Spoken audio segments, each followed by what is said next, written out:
Earlier today, House Speaker Paul Ryan discussed two immigration bills that will likely be considered by the House next week. Republicans had been unable to come to an agreement so far. So now what we have is an actual chance at making law in solving this problem. And members wanted to have votes on their issues. There are members who want to have a vote on the Goulet-McCall bill. They're going to get that.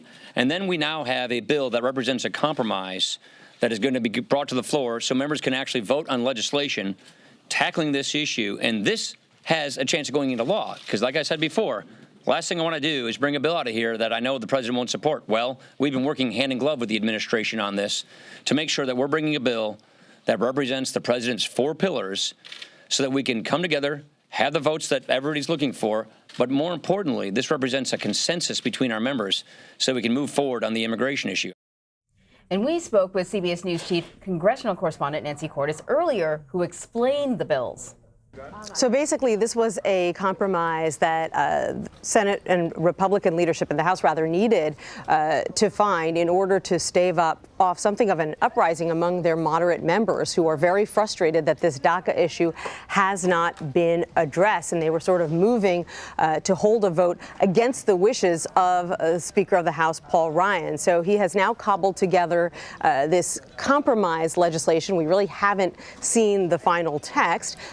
And therefore, we don't know whether large swaths of the Republican Party are going to agree to it. But basically, it takes some of the tenets of what the moderates were seeking, some of what the more conservative members were seeking when it comes to cracking down on illegal immigration, securing the border, dealing with DACA, and so on, and putting it into a compromise bill that Democrats are still not going to like. They're not going to vote for this. So this is something that Republicans would have to take across the finish line on their own. And without seeing the fine print, at this point, Anne-Marie, we still don't know if they'll be able to do that.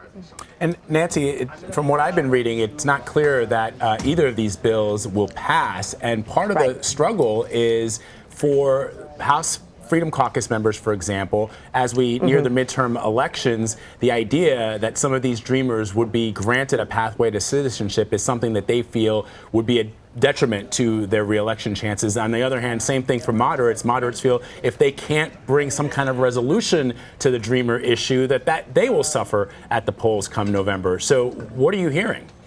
Exactly. I mean, this is really the struggle that the House has always faced when it comes to immigration, is that depending on where these members are from, what their constituency looks like, how many immigrants they represent, their views can really radically diverge. That is why, for years, the House avoided tackling immigration reform, because it was clear that the Republican Party was sort of hopelessly divided on this issue. And it was only when the president kind of pulled the rug out from under them and said, well, we're going to be doing away with DACA, that it sort of forced Congress to go ahead and look at this issue once again. But those same divisions remain.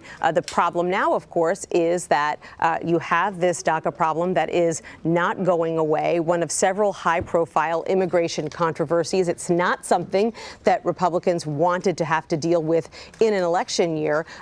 But you do have this small but influential group of moderate Republicans who are banging the drum and saying that this is a human rights issue, that these are young people who were brought to the country through no fault of their own. They haven't done anything wrong, and they deserve to know that they are going to be safe in this country for the long term, that they can go to school and get a job, and that they don't have to be worried that they're going to be sent back to a country they've never known. Nancy, before we let you go, just real quick, Speaker Ryan was asked briefly about the Singapore summit between President Trump and Kim Jong-un. What are you hearing from lawmakers on both sides of the aisle, how they're taking this? I saw a moment where John Cornyn was said, I'm from the Reagan school where I believe in trust but verify, in reaction to the president saying that he trusts Kim Jong-un. What are you hearing from lawmakers about how confident they feel that the North Koreans are really, truly on a path to denuclearization?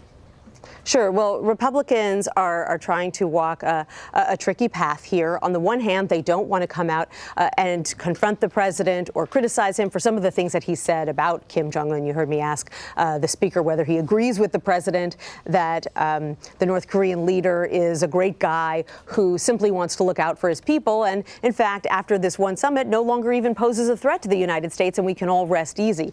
The speaker kind of laughed because he knew where I was headed with that, and said that he's under no illusion that this is going to be difficult, that we need to hold North Korea's feet to the fire, that we need to make sure that we're getting results. But he stopped short of disagreeing with the president about the rosy picture that Mr. Trump has painted of the North Korean leader. And by and large, most other Republicans are sort of taking the same tack. They say that the president had to shake up this relationship, that what was taking place in previous decades clearly wasn't working. It was time to change course. They applaud him for sticking his neck out and having this meeting, but they are expressing significantly more skepticism about the willingness of the North Koreans to follow through than the president is at this point. Are any of them, Nancy,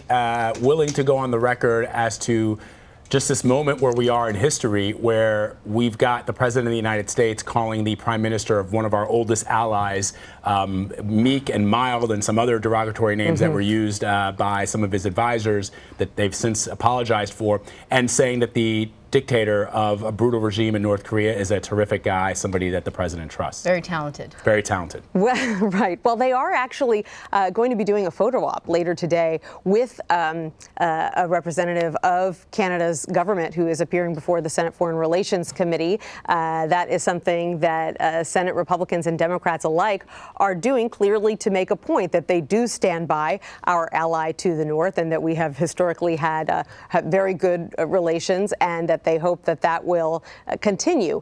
But no, they have been reluctant to call the president out on his spat with Justin Trudeau, or say publicly that he needs to dial it back. And part of the reason, frankly, Vlad, is because the president was out of the country. He was in Singapore, and there is this tradition, time-honored tradition, that members of Congress, for the most part, tend to follow, where they don't criticize the president when he is on foreign soil. So that might be part of the reason for their restraint. The other reason, of course, is that they don't want him to turn his fire on them. They saw what he said about Trudeau after what was really not a very harsh press conference that was held by the Canadian leader. And so no politician wants to see that kind of rhetoric turned on them. Mark Sanford Especially knows exactly not in an election that. year. Exactly right.